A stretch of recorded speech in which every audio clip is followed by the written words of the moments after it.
સૌ મિત્રોને જય સોમનાથ. ઓમ નમઃ શિવાય. પ્રિય મિત્રો, તમારો દિવસ શુભ રહે, મંગલમય શુભકામના. હું બિલીમરાથી જોગીભાઈ વ્યાસ આપ સૌનું આપણે જગૃષ્ણમાં પણ હાર્દિક સ્વાગત કરું છું. મિત્રો, આજ રોજ જોઈશું આજનું શુભ પંચાંગ.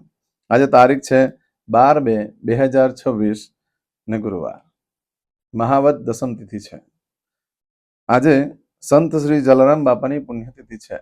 રામ નામ में लीन है देखत सब में राम, ताके पदवंदन करूं जय जय श्री जलाराम. જલારામ બાપાના ચરણોમાં વંદન. જલારામના બધા જ ભક્તોને ખૂબ ખૂબ ભગવાન જલારામ બાપાની કૃપા થાય એવી હું જલારામ બાપાને પ્રાર્થના કરું છું. કારણ કે જલારામ બાપા જેવો દાનવીર આ કળિયુગમાં આજ સુધી કોઈ થયો નથી. ભગવાન લક્ષ્મી નારાયણની પરમ કૃપા જેની પર છે. આજે ત્યાં આગળ અન્ન ઘટતું નથી દાન લેતા, છતાં પણ એવી બરકત છે લક્ષ્મીજીની કે બધાના પરિવાર પર, બધાના પર આવી લક્ષ્મીજીની કૃપા થાય એવી જલારામ બાપાને હું પ્રાર્થના કરું છું. આજરોજ જોઈશું આજનું શુભ પંચાંગ. આજે તારીખ છે, આજે જે બાળકનો જન્મ થાય છે એની તિથિ ગણાય છે દસમ. આ દસમ તિથિ આજે બપોરે 12:23 પૂર્ણ થઈ જાય છે અને ત્યાર પછી એકાદશી ગણાશે. પણ એકાદશીનું વ્રત ઉપવાસ વગેરે આવતીકાલે કરવાનું રહેશે. આજે જે બાળકનો જન્મ થાય છે એનું નક્ષત્ર ગણાય છે જ્યેષ્ઠા. આ જ્યેષ્ઠ નક્ષત્ર આજે બપોરે 1:42 પૂર્ણ થઈ જાય છે. પરંતુ મિત્રો, આ જ્યેષ્ઠ નક્ષત્રમાં તમારો બાળકનો જન્મ થાય તો એનું મુખ જોવામાં કોઈ વાંધો નથી, પણ એની વિધિ જેટલી બને એટલી જલ્દી કરી લેવી. પરંતુ આજે બપોરે 1:42 પછી જન્મ થાય છે તો તેનું મૂળ નક્ષત્ર ગણાશે. મૂળ નક્ષત્ર માતા પિતાના માટે ઘણું દોષકારક બનતું હોય છે. મૂળ નક્ષત્રમાં જન્મનાર બાળકનો કોઈ દોષ નથી હોતો, એના માતા પિતાનો દોષ હોય છે. ગયા જન્મમાં માતા પિતાને બહુ હેરાન પરેશાન કરેલા હોય ત્યારે તમારું બાળક મૂળ નક્ષત્રમાં આવે છે. બાકી મૂળ નક્ષત્રના બહુ શાંત, બહુ ધાર્મિક અને એ લોકો ચંદ્ર પર પહેલો પગ મૂકવાળા છે, એટલા હોશિયાર હોય છે.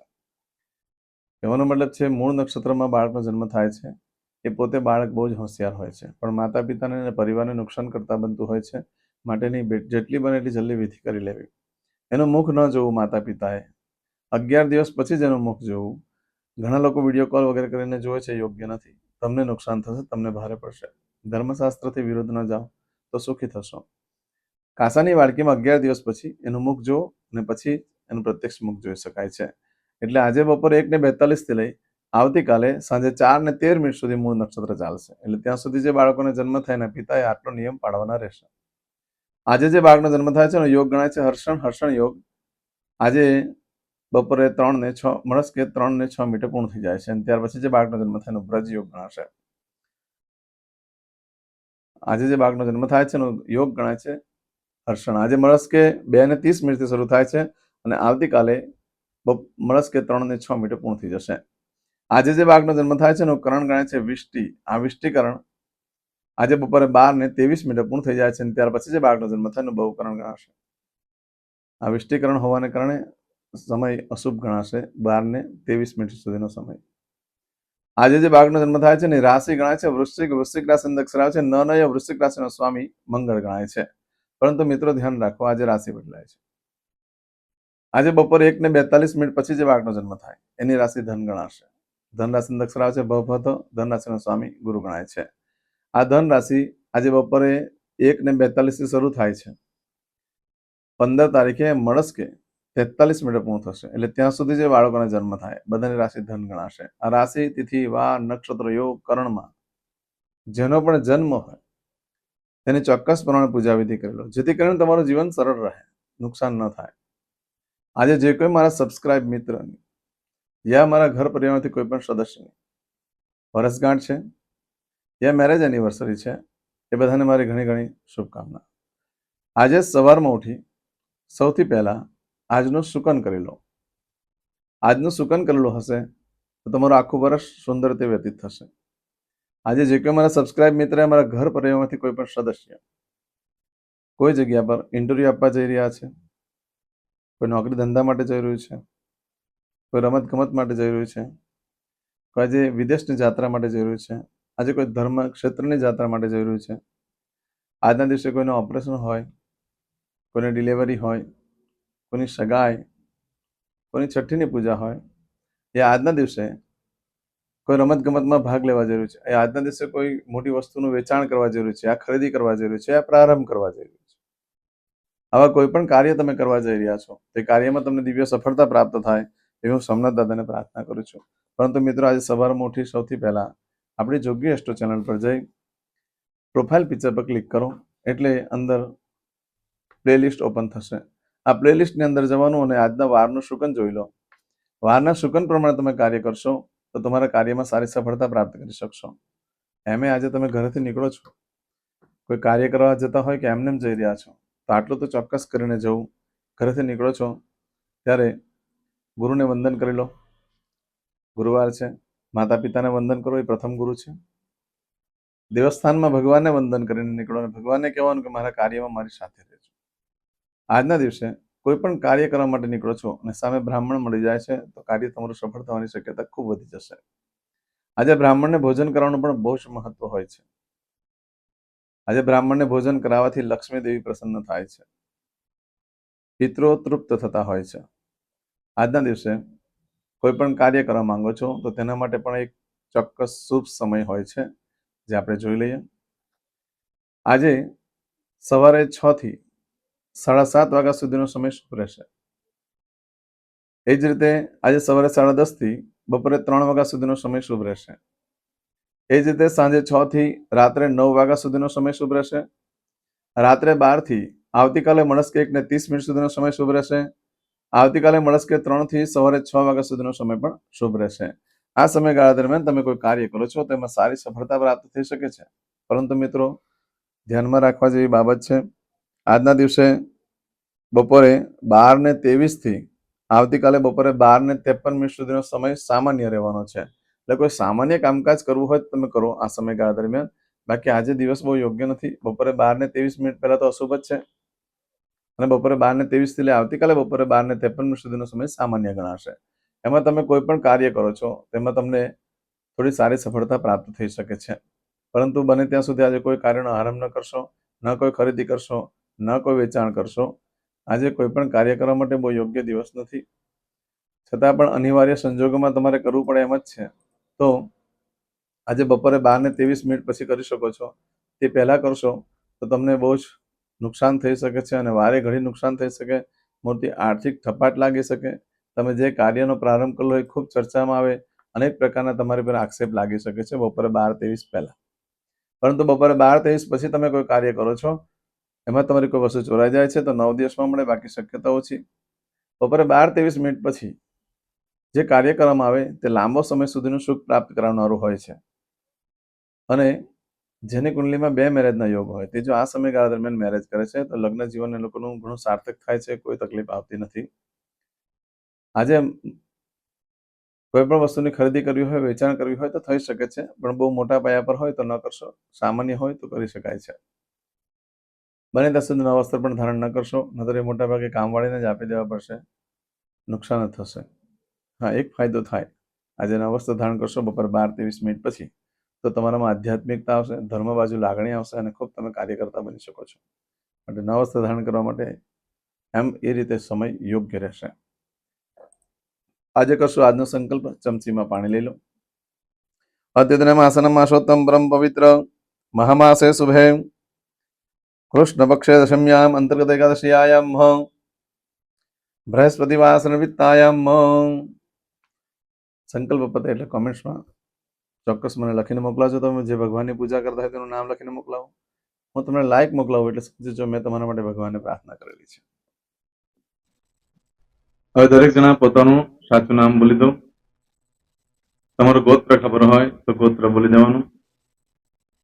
પછી બોલવાનું છે અહમ મમ આત્મન શ્રુતિ સ્મૃતિ પુરાણોક્ત પુણ્ય ફલ પ્રાપ્તિ અર્થમ અપ્રાપ્ત લક્ષ્મી પ્રાપ્તિ અર્થમ પ્રાપ્ત લક્ષ્મી ચિરકાલ સૌ રક્ષણાત્મક લોકેવા સભાયામ રાજદ્વારે વ્યાપારે વિદ્યા અભ્યાસે દેશે વિદેશે સર્વત્ર યશ કીર્તિ વિજય લાભાદિ પ્રાપ્તિ અર્થમ મમ અખિલ कुटुम्बस्य आयु आरोग्य ऐश्वर्यादि प्राप्ति अर्थम मम जन्म समय तथा च विप्र वृंदानां जन्म समय जन्म कुंडली मध्ये स्थित ग्रहः गोचर ग्रहः महादशा अंतर्दशा प्रत्यंतर्दशा तथा च योग युति दृष्टि मध्ये शुभफल प्राप्ति अर्थम भय रोग शत्रु बाधा दोष मारण तारण मंत्र तंत्र अरिष्ट दोष पीड़ा निवृत्ति अर्थम भूत प्रेत पिशाचादि द्वारा रचित अरिष्ट दोष निवृत्ति अर्थम मम सकल मनवांछित फल और તમારા મનમાં જે કઈ ઈચ્છા હોય તે બોલી જવાનું.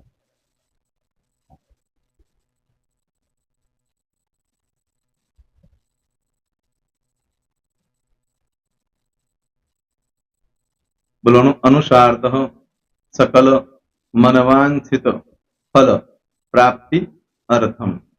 હવે જે બરકતની પૂજા વાળા છે એ લોકો તો આ બધું બોલવાનું જ હોય છે, એ લોકો માટે કોઈ સ્પેશિયલ નથી. પણ જે લોકોએ હવે જે કહું છું તે લોકોએ જ બોલવાનું, જેના લગ્ન થઈ ગયા હોય એ લોકોએ બોલવાનું છે. મમ દાંપત્ય જીવન મધ્યે સુખાકારી પ્રાપ્તિ અર્થમ પુત્ર પૌત્રાદિ સંતતિ પ્રાપ્તિ અર્થમ. આ સંતાન પ્રાપ્તિ વાળા માટે પણ આવી જાય છે એમાં. દીર્ઘ આયુ આરોગ્ય ऐश्वर्यादि प्राप्ति अर्थम तथा च. હવે જેના લગ્ન નથી થયા તે લોકોએ બોલવાનું. મમ જટટી વિવાહ योग प्राप्ति अर्थम विवाह पश्चात दाम्पत्य जीवन मध्य सुखाकारी प्राप्ति अर्थम. હવે જે લોકોને સંતાન પ્રાપ્તિ નથી, જે લોકોને સંતાન પ્રાપ્તિ છે કરવી છે એ લોકોએ બોલવાનું. मम दाम्पत्य जीवन मध्य सुखाकारी प्राप्ति अर्थम तथा च दीर्घ आयु आरोग्य ऐश्वर्यादि समन्वित संतति सुख प्राप्ति अर्थम. હવે જે અભ્યાસ કરી રહ્યા છો છોકરા વિદ્યાર્થીઓ છે તે લોકોએ બોલવાનું છે. મમ વિદ્યા અભ્યાસ મધ્યે ઉત્તરો ઉત્તર પ્રગતિ उन्नति सानुकूलता पूर्वक दिव्य सफलता प्राप्ति अर्थम. और जो लोग विदेश में जवा मांगता हो कि सीप में जवा मांगता हो, मतलब भारत देश ने बहार जने धंधो व्यापार करवा मांगता हो ए लोग अथवा विदेश जवा मांगता हो कायम माटे ए लोग बोलवानुं छे. मम जटटी विदेश गमन योग प्राप्ति अर्थम विदेश गमन कार्य मध्य सानुकूलता पूर्वक दिव्य सफलता प्राप्ति अर्थम. आरोग्य वाળા બોલવાનું છે, જેને આરોગ્યની પૂજા આપેલી હોય એ લોકોએ. એમ તો દરેક જણા જ બોલવાનું. બોલો મમ આયુ આરોગ્ય ऐश्वर्यादि प्राप्ति अर्थम.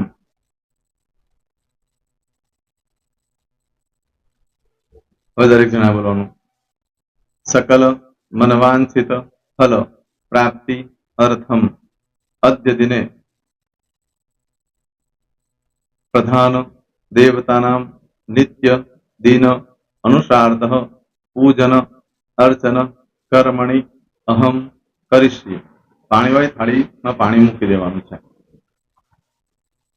હવે તમારી બધી પૂજા જે મેં આપેલી છે એ પૂજા થઈ જાય, અથવા તો તમે રોજ પૂજા કરતા છો મારી પાસેથી નથી લઈ ગયા, એ પૂજા થઈ જાય પછી ફરી પાછી ચમચીમાં પાણી લેવાનું. અહીંયા વિડીયોને સ્ટોપ કરી દેવાનું.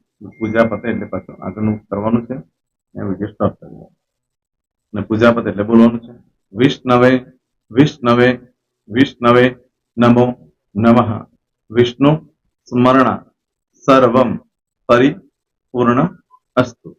एतानि गंध पुष्प धूप दीप नैवेद्य ताम्र दक्षिणा प्रदक्षिणा सहित ऋणु मम सकल मनवांचित फल प्राप्ति अर्थम पूजन अर्चन प्रियदान न मम पाणी मूकी देवानुं पाछुं पाणी लेवानुं पूजन अर्चन ब्रह्मार्पणमस्तु नीचे जमीन पर पाणी मूको एमां आंगળી ઘસી કપાળમાં તિલક કરી દો કપાળમાં જમીન પર પાણી મૂક્યું છે એમાં ત્યાર પછી ભગવાનને કહેવાનું કે હે પ્રભુ આજે પૂજા કરતા કઈ પણ પ્રકારની ભૂલચૂક થઈ ગઈ હોય તો અમને ક્ષમા કરજો અમે તમારા બાળક છીએ પ્રભુ તમારો ખૂબ આભાર માનું છું આજે મારી પાસે તમારી પૂજા કરાવી મારી મનોકામના પૂર્ણ કરી પ્રાર્થના કરી દો જગ્યા પરથી ઉભા થઈ શ્રીનારાયણ ભગવાનને પાણી ચડાવી દો અને નિત્ય કર્મ જે કરતા હોય તે કરો.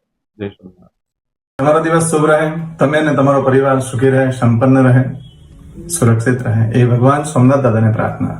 તો મિત્રો, તમે મારા વિડીયોને લાઈક ના આપી હોય તો સૌથી પહેલા લાઈક આપી દો અને ત્યાર પછી જો તમે મારી આ ચેનલ સબસ્ક્રાઇબ ન કરી હોય તો સૌથી પહેલા સબસ્ક્રાઇબ કરી લો અને બેલ આઇકોન ઓલ પર ક્લિક કરવાનું ભૂલશો નહીં, જેથી કરીને સૌથી પહેલા નવી વિડીયો જે કંઈ મૂકું એ તમને મળે. મિત્રો, કંઈ પણ મૂંઝવણ હોય તો મને આ નંબર પર તમે ફોન કરીને પૂછી શકો છો. મારો મોબાઈલ નંબર છે 9825546459. મિત્રો, કોમેન્ટ્સમાં જય સોમનાથ લખવાનું ભૂલશો નહીં. ફરી પાછા નવા વિડીયો સાથે મળીએ. ત્યાં સુધી સૌને જય સોમનાથ.